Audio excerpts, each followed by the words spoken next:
These are crochet lock extensions.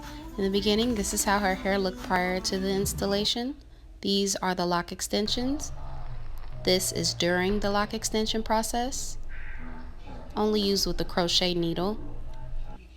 This is her before, and this is her after. No thread or glue was used during this installation. This is 100% human hair that can be colored, dyed, and curled, just like natural locks.